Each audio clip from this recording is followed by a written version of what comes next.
Welcome back to part 4 of our read aloud of The Lion, the Witch, and the Wardrobe. We've gotten through 6 chapters so far. We're about to start chapter 7. When we left off from part 3, all 4 of the children, Peter, Susan, Edmund, and Lucy, have now gotten into Narnia. They tried to go see Mr. Tumnus. His whole place was trashed. His cave was torn apart, and there was a note on the ground from Fenris Ulf. It said he was captain of the witches' secret police, saying that Mr. Tumnus had been arrested for high treason, a crime against the country of Narnia. And the punishment for treason in the real world is very, very severe, so Mr. Tumnus is in a lot of trouble here.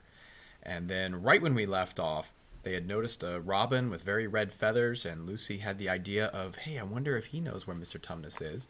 And so they started following this bird to wherever it might be taking them. But as Edmund pointed out, they don't really know whose side this bird is on.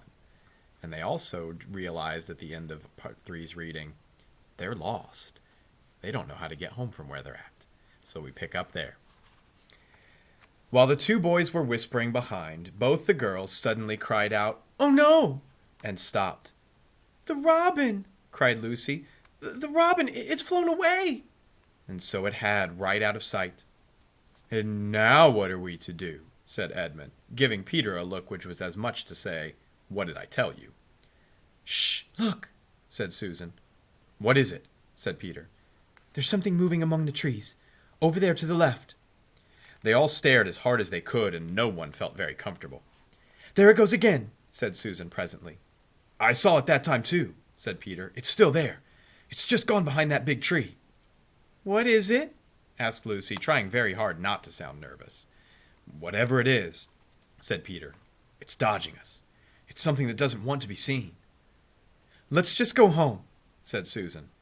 And then, though nobody said it out loud, everyone suddenly realized the same fact that Edmund had whispered to Peter. They were lost. "What's it like?" said Lucy. "It's a kind of animal," said Susan. And then, look quick, there it is again." They all saw it this time. A whiskered, furry face which had looked out at them from behind a tree. But this time it didn't immediately draw back. Instead, the animal put its paw against its mouth, just as humans put their finger on their lips when they are signaling to you to be quiet. Then it disappeared again. The children all stood, holding their breaths. A moment later, the stranger came out from behind the tree, glanced all around as if it were afraid someone was watching, and said, "Hush!" and made signs to them to join it in the thicker bit of the woods where it was standing, and then once more disappeared. "I know what it is," said Peter. "It's a beaver. I saw the tail." "It wants us to go to it, and is warning us not to make a noise," said Susan. "I know," said Peter. "The question is, are we to go to it or not? What do you think, Lou?" "I think it's a nice beaver." "Yeah, but how do we know?" said Edmund. "Shouldn't we just have to risk it?" said Susan. "I mean, it's no good just standing here, and I feel I want something to eat for dinner." At this moment, the beaver again popped its head out from behind the tree and beckoned earnestly to them.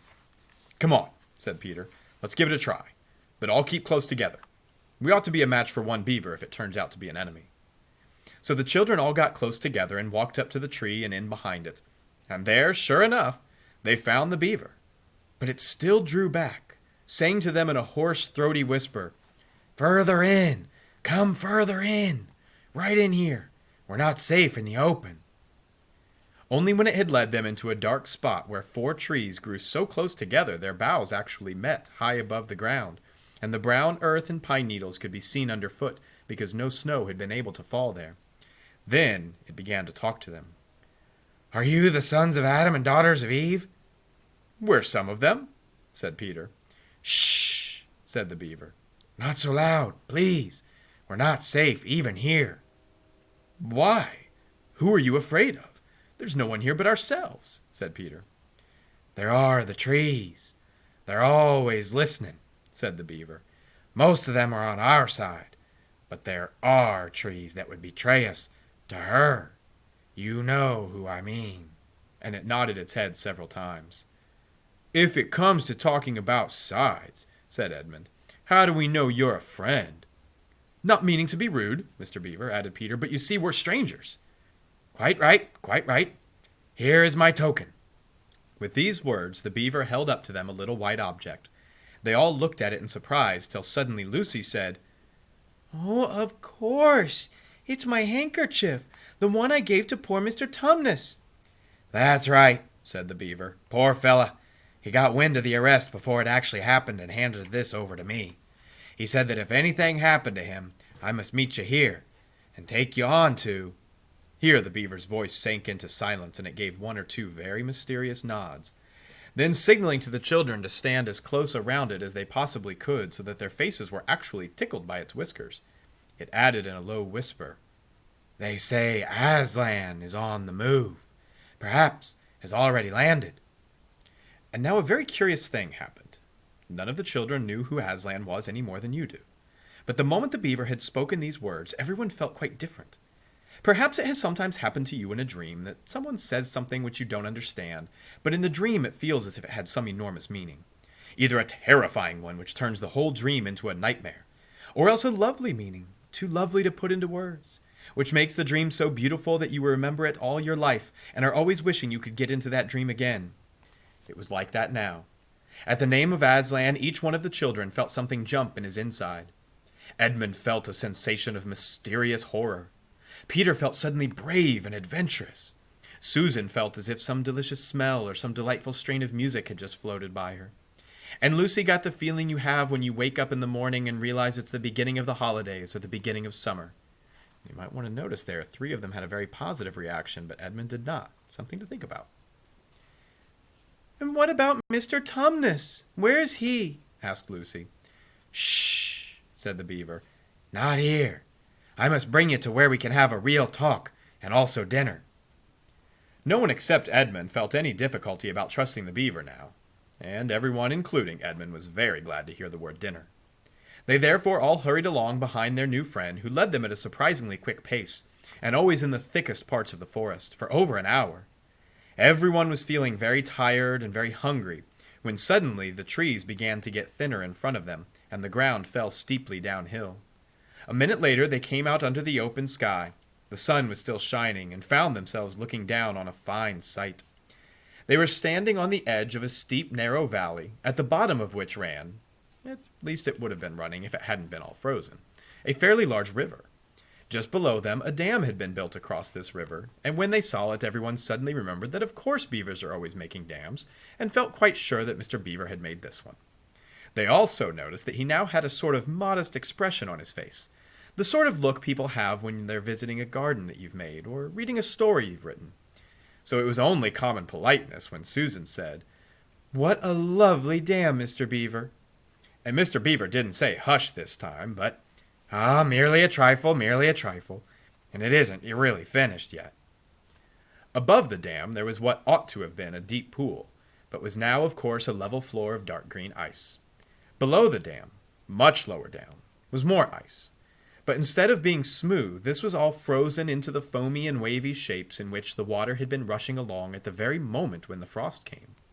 And where the water had been trickling over and spurting through the dam, there was now a glittering wall of icicles, as if the side of the dam had been covered all over with flowers and wreaths of the purest sugar.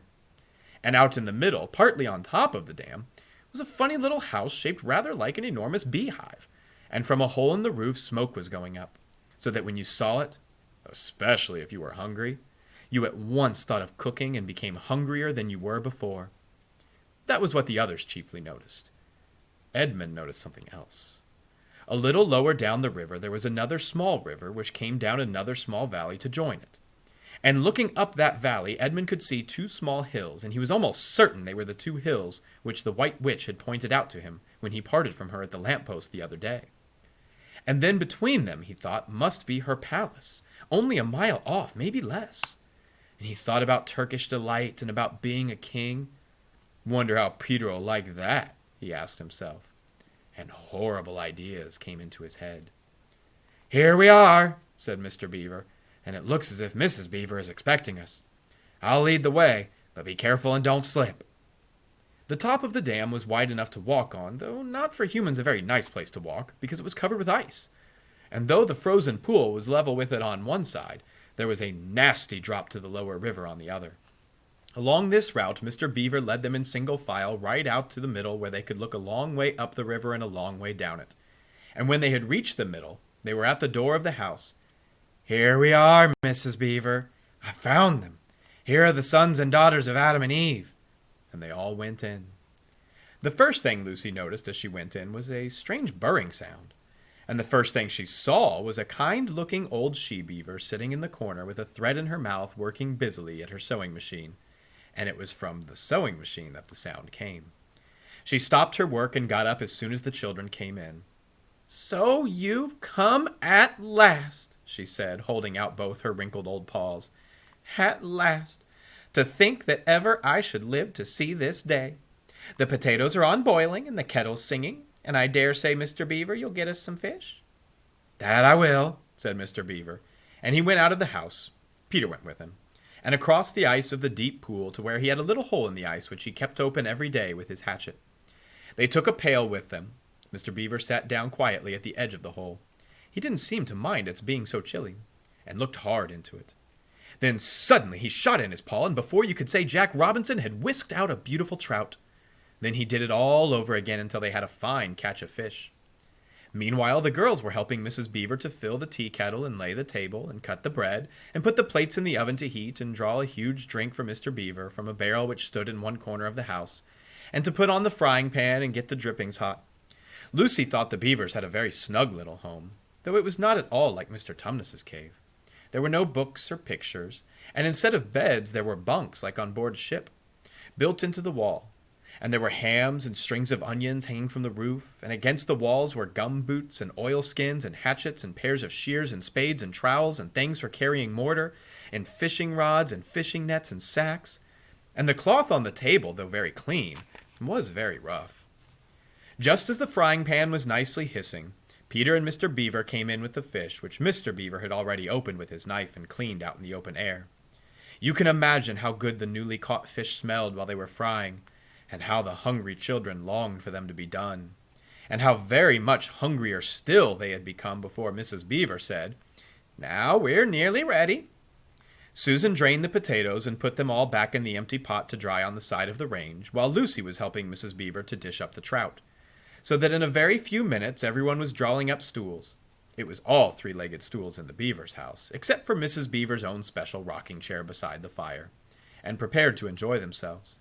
There was a jug of creamy milk for the children, and a great big lump of deep yellow butter in the middle of the table, from which everyone took as much as he wanted to go with their potatoes. And all the children thought, and I quite agree with them, that there's nothing that beats good freshwater fish if you eat it when it's been alive half an hour ago and it's come out of the pan half a minute ago. And when they had finished the fish, Mrs. Beaver brought unexpectedly out of the oven a great and gloriously sticky marmalade roll, steaming hot, and at the same time moved the kettle onto the fire, so that when they had finished the marmalade roll, the tea was made and ready to be poured out. And when each person had got his or her cup of tea, each person shoved back his or her stool so as to be able to lean against the wall and give a long sigh of contentment. "And now," said Mr. Beaver, pushing away his empty mug and pulling his cup of tea towards him, "if you'll just wait till I've got my pipe lit up and going nicely, why, now we can get to business. It's snowing again," he added, cocking his eye at the window. "That's all the better, because it means we won't have any visitors. And if anyone should have been trying to follow you, why, you won't find any tracks." "And now," said Lucy, "do please tell us what's happened to Mr. Tumnus." "Ah, that's bad," said Mr. Beaver, shaking his head. "That's a very, very bad business indeed. There's no doubt he was taken off by the witch's secret police. I got that from a bird who saw it done." "But where's he been taken to?" "Well, they were heading northwards when they were last seen, and we all know what that means." "No, we don't," said Susan. But Mr. Beaver just shook his head in a very gloomy fashion. "I'm afraid it means they were taking him to her house," said Mr. Beaver. "But what'll they do to him?" gasped Lucy. "Well," said Mr. Beaver, "you can't exactly say for sure. There's not many taken in there that ever comes out again. Statues, all full of statues, they say it is. In the courtyard and up the stairs and in the hall. People she's turned." He paused and shuddered. "Turned into stone." "But Mr. Beaver, can't we, we must do something to save him," said Lucy. "It's all too dreadful, and it's all on my account." I don't doubt you'd save him if you could, dearie, said Mrs. Beaver, but you've got no chance of getting into that house against her will and ever coming out alive. Couldn't we have some strategy? Said Peter. I mean, couldn't we dress up as something, or pretend to be peddlers or beggars or anything, or watch till she was gone, or hang it all, there must be some way. This fawn saved my sister at his own risk, Mr. Beaver. We can't just leave him to have that done to him. It's no good, son of Adam, said Mr. Beaver. No good you're trying of all people. But now that Aslan is on the move. Yes, tell us about Aslan, said several voices at once. For once again that strange feeling, like the first signs of spring, like good news had come over them. Who is Aslan? Asked Susan. Aslan? Said Mr. Beaver. Why, don't you know? He's the king. He's the lord of the whole wood. But not often here, you understand. Never in my time or my father's time. But the word has reached us that he has come back. He is in Narnia at this moment.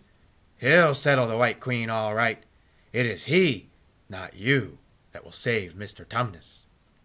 She won't just turn him into stone too, said Edmund. Oh, Lord love you, son of Adam, what a simple thing to say, answered Mr. Beaver with a great laugh. Turn him into stone. If she can stand on her own 2 feet and look him in the face, it'll be the most she can do and more than I expect of her. No, no, he'll put all to rights, as it says in an old rhyme in these parts. Wrong will be right when Aslan comes in sight. At the sound of his roar, sorrows will be no more. When he bares his teeth, winter meets its death. And when he shakes his mane, we shall have spring again. You'll understand when you see him. But shall we see him? Asked Susan. Why, daughter of Eve, that's what I brought you here for. I'm to lead you to where you shall meet him, said Mr. Beaver. Is he a man? Asked Lucy. Aslan a man? Certainly not, said Mr. Beaver sternly. I tell you he's the king of the woods and the son of the great emperor beyond the sea. Don't you know who is the king of beasts? Aslan is a lion. The lion. The great lion. Oh, said Susan. I'd thought he was a man. Is he quite safe? I would feel rather nervous about meeting a lion. That you will, dearie, and no mistake, said Mrs. Beaver. If there's anyone who can appear before Aslan without their knees knocking, they're either braver than most or else just silly. Then he isn't safe? Said Lucy. Safe? Said Mr. Beaver. Don't you hear what Mrs. Beaver tells you? Who said anything about safe? No, he isn't safe. But he's good. He's the king, I tell you. Well, I'm longing to see him, said Peter, even if I do feel frightened when it comes right to the point. That's right, son of Adam, said Mr. Beaver, bringing his paw down on the table with a crash that made all the cups and saucers rattle. And so you shall. Word has been sent that you are to meet him. Tomorrow, if you can, at the stone table. Where's that? Said Lucy. I'll show you, said Mr. Beaver. It's down the river a good step from here. I'll take you to it. But meanwhile, what about poor Mr. Tumnus? The quickest way you can help him is by going to meet Aslan. Once he's with us, then we can begin doing things. Not that we don't need you too, for that's another of the old rhymes. When Adam's flesh and Adam's bone sits at Cair Paravel enthroned, the evil time will be over and done. So things must be drawing near their end now that he's come and you've come. We've heard of Aslan coming into these parts before, long ago. Nobody can quite say when. But there's never been any of your race here before. But that's another thing I don't understand, Mr. Beaver. I mean, isn't the witch herself human? Asked Peter. She'd like us to believe it, said Mr. Beaver, and it's on that she bases her claim to be queen. But she's no daughter of Eve. She comes of your father Adam's. Here Mr. Beaver bowed. Your father Adam's first wife, her they called Lilith, and she was one of the Jinn. That's what she comes from on one side, and on the other she comes of the giants. No, no, there isn't a drop of real human blood in the witch. That's why she's bad all through, Mr. Beaver, said his wife. True enough, Mrs. Beaver. There may be two views about humans, meaning no offense to the present company, but there's no two views about things that look like humans but they aren't. Well, now, I've known good dwarves, said Mrs. Beaver. Well, so have I, now you come to speak of it, but precious few, and they were the ones least like men. But in general, take my advice. When you meet anything that's going to be human, but it isn't yet, or it used to be human once and isn't now, or ought to be human and isn't, you keep your eyes on it and feel for your hatchet. That's why the witch is always on the lookout for any humans in Narnia. She's been watching for you this many a year, and if she knew there were 4 of you, why, she'd be more dangerous still. What's that got to do with it? Asked Peter. Because of another prophecy, son of Adam. Down at Cair Paravel, that's the castle on the seacoast down at the mouth of this river, which ought to be the capital of the whole country if all was as it should be. Down at Cair Paravel there are 4 thrones, and it's a saying time out of mind in Narnia that when 2 sons of Adam and 2 daughters of Eve sit in those 4 thrones, it'll be the end of not only the White Witch's reign, but of her life. And that's why we had to be so cautious as we came along, for if she knew about you 4, your lives wouldn't be worth a shake of my whiskers. All the children had been listening so hard to what Mr. Beaver was telling them, they hadn't noticed anything else for a long time. Then, during the moment of silence that followed his last remark, Lucy suddenly said, I say, where's Edmund? There was a dreadful pause, and then everyone began asking, Who saw him last? How long has he been missing? Is he outside? And then all rushed to the door and looked out. The snow was falling thickly and steadily, and the green ice of the pool had vanished under the thick white blanket of snow. From where the little house stood in the center of the dam, you could hardly see either bank. Out they went, plunging well over their ankles into the soft new snow, and went round and round the house in every direction, calling out, Edmund! Edmund! They continued to call till they were hoarse, but the silently falling snow seemed to muffle their voices, and there was not even an echo in answer. Oh, how perfectly dreadful, said Susan as they at last came back in despair. I wish we'd never come. What on earth are we to do, Mr. Beaver? Said Peter. Do? Said Mr. Beaver, who was already putting on his snow boots. Do? We must be off at once. We haven't a moment to spare. You're right. We'd better divide into 4 search parties, said Peter, and all go in different directions. Whoever finds him first must come back here at once and... Search party, son of Adam? What for? Why, to look for Edmund, of course. There's no point in looking for him. What do you mean? Said Susan. He can't be far away yet, and we've got to find him. What do you mean when you say there's no use looking for him? The reason there's no use looking, said Mr. Beaver, is we already know where he's gone. Everyone stared in amazement. Don't you understand? Said Mr. Beaver. He's gone to her, to the White Witch. He has betrayed us all. Oh, surely not. No, not really, said Susan. He couldn't have done that. Couldn't he? Said Mr. Beaver, looking very hard at the 3 children. And everything they wanted to say in defense of Edmund died on their lips, for each felt suddenly quite certain inside that this was exactly what Edmund had done. But how would he know the way? Said Peter. Has he been in this country before? Has he ever been here alone?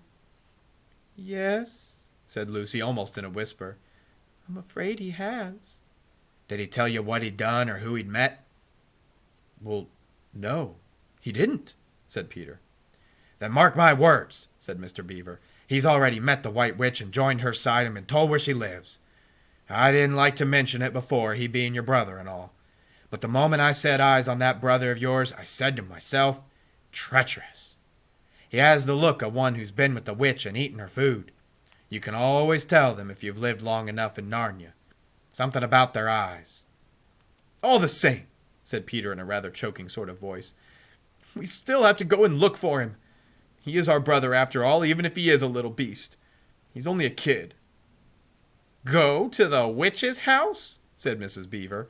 Don't you see that the only chance of saving either him or yourselves is to keep away from her? What do you mean? Said Lucy. Why, all she wants is to get all 4 of you. She's thinking all the time of those 4 thrones at Cair Paravel. Once you were all 4 inside her house, her job would be done, and there'd be 4 new statues in her collection before you'd have time to speak. She'll keep him alive as long as he's the only one she's got. She'll want to use him as a decoy, as bait to catch the rest of you with. Then can no one help us? Wailed Lucy. Only Aslan, said Mr. Beaver. We must go and meet him. That's our only chance now. It seems to me, my dears, said Mrs. Beaver, that it is very important to know just when he slipped away. How much he can tell her depends on how much he heard. For instance, had we started talking about Aslan before he left? If not, we may do very well, for she won't know that Aslan has come to Narnia, or that we're meeting him, and will be quite off her guard as far as that is concerned. I don't remember his being here when we were talking about Aslan, began Peter, but Lucy interrupted him. Oh, yes, he was, she said miserably. Don't you remember? It was Edmund who asked whether the witch couldn't turn Aslan into stone, too. So he did, by Jove! Just the sort of thing he would say, too. Ah, it's worse and worse, said Mr. Beaver. The next thing is this. Was he still here when I told you the place for meeting Aslan was the stone table? But of course no one knew the answer to this question. If he was, then she'll simply slay down in that direction, get between us and the stone table, and catch us on our way down. In fact, we shall be cut off from Aslan. But that isn't what she'll do first, said Mrs. Beaver. Not if I know her. The moment that Edmund tells her that we're all here, she'll set out to catch us this very night. And if he's been gone about half an hour, she'll be here in about another 20 minutes. You're right, Mrs. Beaver, said her husband. We must all get away from here. There's not a moment to lose. And we will pause there for part 4 of our read aloud. Make sure you stop back tomorrow. We should have part 5 up by tomorrow evening. Hopefully you're still continuing to enjoy The Lion, the Witch, and the Wardrobe. Have a great one. Bye.